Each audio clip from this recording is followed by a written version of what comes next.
अस्सलाम वालेकुम, नादिर बलोच हाजिर खिदमत हो। आप मेरे अकब में ये तेहरान का एक स्क्वायर देख रहे हैं और मेरे अकब में देख सकें कि एक मुट्ठी भरा जो हाथ है वो हाथ बंद है। ये हाथ क्या है और ये स्क्वायर क्या है और पीछे अलामत क्या है? ईरान के शहीद सुप्रीम लीडर आयतुल्लाह खामनाई के बारे में यहाँ पे हमें बताया गया कि जब 28 फरवरी को उनको शहीद किया गया और जब उनकी लाश, उनकी डेड बॉडी उनकी रिसीव की गई तो उनका जो एक हाथ, जो मुट्ठी थी, वो यूं बंद थी, मजबूत थी, यानी कि उनके पाए अज़्म में कोई लग़ज़िश नहीं थी। वो दुश्मन के मुकाबले में आखिरी वक्त तक डटे हुए थे और उस हाथ की निस्बत से यहाँ पर तेहरान, सेंट्रल तेहरान में ये स्क्वायर में यहाँ बाकायदा इस तरह का ये हाथ बनाया गया है ताकि वो अपने अजीम उस रहबर को जो है याद कर सकें। यहाँ से गुजरने वालों को पता चल सके कि उनका सुप्रीम लीडर जो था कि वह आखिरी वक्त तक अपने बच्चों, अपनी बीवी के साथ शहीद तो हो गया, लेकिन अपनी जद इमाम हुसैन की तरह वो उनकी सुन्नत पे अमल करते हुए शहीद हो गए। उस वक्त के यजीद और आज के वक्त के यजीद के सामने सर नहीं झुकाया गया, शहादत को कबूल किया गया।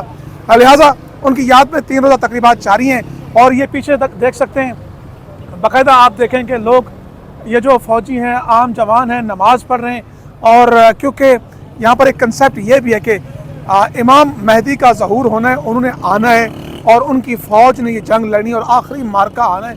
लिहाजा उस मार्के की तैयारी है और वो फाइनल मार्का जो है उसमें जो है बाकायदा कुर्बानियों से इबारत होगी और एक वक्त आएगा कि दुनिया में अमन कायम होगा, इंसाफ कायम होगा। तो ये उसकी अलामत जो है वो बयान की गई है। और यहाँ पर आप चौक पे देख सकते हैं, ये बाकायदा पूरा स्क्वायर है, चारों तरफ आप देख सकते हैं ईरान का परचम है जिसके दरमियान में अल्लाह अकबर लिखा हुआ है और साथ स्याह परचम है। और स्याह परचम जो है सो की भी अलामत है और रेड परचम जो है वो, रेड कलर जो है बाकायदा इंतकाम और इनकलाब की अलामत है। तो ये ईरान में जो है इस वक्त भी जब हम यहाँ पर ईरान एयरपोर्ट पे पहुँचे, इंटरनेशनल एयरपोर्ट पर, वहाँ यहाँ से तेहरान है, तो हमने जगह जगह पर बाकायदा ईरानी शहरियों को परचम उठाए हुए मुख्तलिफ चौकों पर आबाद देखा, मौजूद देखा। ये कौम मौजूद है और इस कौम ने साबित किया है कि वो दुनिया की 2 बड़ी सुपर ताकतों के ख़िलाफ़ मुत्तहद है, यकजा है और वो किसी भी धौंस, धांधली को और दबाव को कबूल नहीं करेंगे। और यही वजह है कि आज ईरान में हम देख रहे हैं कि सुप्रीम लीडर के जनाजे में शिरकत के लिए तकरीबन बताया जा रहा है कि 1.5 करोड़ से 2 करोड़ अफराद शरीक होंगे। ईरान के तूल व अर्ज़ से लोग जो हैं वो तेहरान पहुंचना शुरू हो चुके हैं। आज सरकारी सतह पर तकरीबात का आगाज़ हो चुका है। यहाँ पर अब से कुछ देर पहले वज़ीर आज़म शहबाज शरीफ साहब पहुँचे हैं, चेयरमैन सेनेट पैकाली पहुँच चुके थे, स्पीकर कौमी असम्बली बिलावल भुट्टो ज़रदारी, वज़ीर आला सिंध जो है वो भी यहाँ पर पहुँच चुके हैं। दुनिया भर से जो वफूद हैं, चाहे वो इराक़ हो, लबनान हो, शाम हो और इसी तरह ताजिकिस्तान हो, बांग्लादेश हो, इंडिया हो, बाकी ममालिक हैं, वो यहाँ पर पहुँच चुके हैं।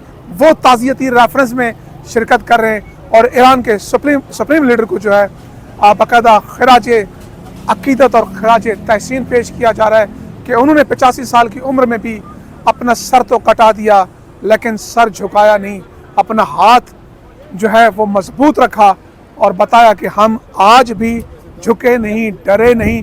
लिहाजा ये कौम उस तमसील के साथ आगे बढ़ रही है। तो ये यहाँ के हालात हैं। आगे हम आपको दिखा सकेंगे वो हस्पताल, वो मकामात, वो सिविल जगह जहाँ पर बाकायदा तौर पर टारगेट किया गया। अब तक के लिए इतना ही, दुआ में याद रखिएगा। नेक्स्ट वीडियो में मज़ीद आपको तफसीलात बताते हैं। ये वो अस्पताल है जहाँ पर अमेरिका और इजराइल ने जो है हमला किया, गांधी अस्पताल है। आप मेरे पीछे मलबा देख रहे हैं, मलबे का ढेर है और ये अस्पताल जो कभी जच्चा बच्चा यानी कि ख़वातीन के हवाले से खिदमात सर अंजाम दे रहा था, आज बिल्कुल डिसफंक्शनल है, काम नहीं कर रहा। और अमेरिका वो जो इंसानी हकूक़ का चैम्पियन है, उसने किसी चीज़ का लिहाज नहीं रखा, इसराइलियों ने किसी चीज़ का लिहाज नहीं रखा। मैं आपको दिखा सकता हूँ, ये पूरी इमारत थी यहाँ पर, अब यहाँ पर मलबा है और कुछ भी नहीं है। और ये सारी सूरत हाल उन लोगों ने की है कि जो अपने आप को इंसानी हकूक़ के चैम्पियन समझते हैं। और लेकिन ईरान की तरफ से किसी भी हस्पताल पर हमला नहीं किया गया। मैं आपको बाहर से भी दिखाता हूँ कि किस अंदाज में इन्होंने इस गांधी अस्पताल को जो है निशाना बनाया। और ये एक स्टेट ऑफ दी आर्ट जो थी, इमारत थी, आज यहाँ पर कुछ भी नहीं है। और मेरे राइट साइड पे आपको कैमरामैन दिखा सकेंगे, ये मलबा पड़ा है और इसके साथ 2-3 और भी इमारतें वो भी मुतासर हुई और आपको पता है कि मिनाब स्कूल था और मिनाब स्कूल को भी बाकायदा इसी तरह निशाना बनाया गया और 168 मासूम बच्चियां जो है वो शहीद हो गई। और ये देखें, ये सारे मलबा बना हुआ है, ये सिर्फ बंजर बना हुआ है। और यहाँ पर जंग के बाद हम आप यहाँ पर पहुँचे हैं, यहाँ पर आपको दिखा रहे हैं, आगे भी आपको मनाज़िर दिखाएंगे कि किस तरह चीज़ों को जो निशाना बनाया गया है, आबादियों को निशाना बनाया गया है। उन फैमिलीज से भी आप मिलाने की कोशिश करेंगे कि जो इफ़ेक्ट हुई, मुतासिर हुई। Stay with us. जी बिल्कुल, ये एक और मकाम है ईरान की एक अहम सरकारी इमारत जिसे AI रिसर्च सेंटर कहते हैं। यहाँ पर AI के ऊपर रिसर्च कराई जाती थी, तलबा को पढ़ाया जाता था। जिस तरह पहले आपने देखा कि हस्पतालों को निशाना बनाया गया, स्कूलों को निशाना बनाया गया, जच्चा बच्चा अस्पताल को, और अब ये एक रिसर्च सेंटर था जिसके बारे में बताया गया। तकरीबन अगर इसकी मालियत का अंदाज़ा लगाया जाए, जो सिर्फ इस एक इमारत का नुकसान हुआ है वो $30 मिलियन है। जी बिल्कुल, आप सही सुन रहे हैं, $30 मिलियन। और अब ये इमारत बिल्कुल मुकम्मल ढांचा जो है ज़मीन बोस हो चुका है। इसमें जो है आपको नज़र आएंगी बुक्स, मशीनरी, इसके अलावा जो AI से रिलेटेड सामान था वो मुकम्मल तौर पर ये कई मंजिला इमारत थी और अब यहाँ पर एक मलबे का ढेर है। तो इस तरह के जो मनाजिर हैं, ये जो आपको पोस्ट वार दिखा रहे हैं, इसमें आपको नज़र आएंगे कि किस तरह अमेरिका और इजराइल ने यहाँ पर कोई मिलिट्री एसेट्स नहीं या मिलिट्री साइट्स को टारगेट नहीं किया गया, बल्कि स्कूलों को, अस्पतालों को और रिसर्च सेंटर को निशाना बनाया गया। यहाँ पर ईरान और ईरानी हुकाम का यही कहना है कि इन इमारतों को नुकसान पहुँचाने का मकसद सिर्फ और सिर्फ यही है कि इल्म, पेशरफ्त, जस्तजू और तालीम और ईरान के मुस्तकबिल को छीनने के मुतरादिफ है और इसका कुछ भी मकसद नहीं है। मैं आपको अंदर के मनाज़िर भी दिखाता हूँ, आप देखें कि किस तरह आपको जो है नज़र आता है, पता चलता है कि किस तरह ईरान को जो है नुकसान पहुँचाया गया। एक और बिल्डिंग देख सकते हैं जो एक ढांचा बन चुकी है। ये ईरान की स्पेस सेंटर था, बाकायदा यहाँ पर स्पेस टेक्नोलॉजी के हवाले से काम किया जाता था।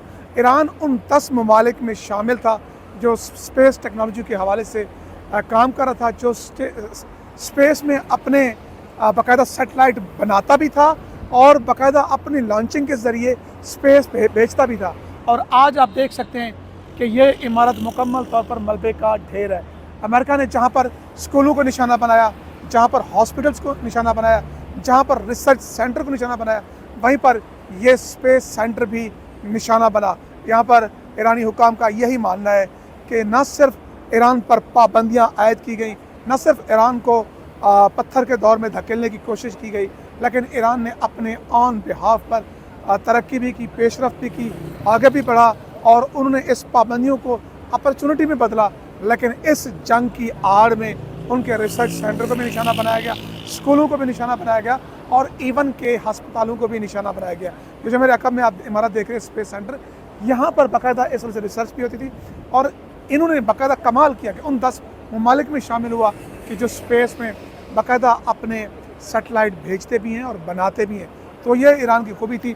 लेकिन आज ये इमारत आप देख सकते हैं किस तरह इसको निशाना बनाया गया। नेक्स्ट वीडियो में मज़ीद आपको बताएंगे कि पोस्ट वार में और क्या क्या हुआ। अपने कीमती फीडबैक से आपने आगाह करना है। वीडियो पसंद है लाइक कीजिए, शेयर कीजिए और कमेंट कीजिए।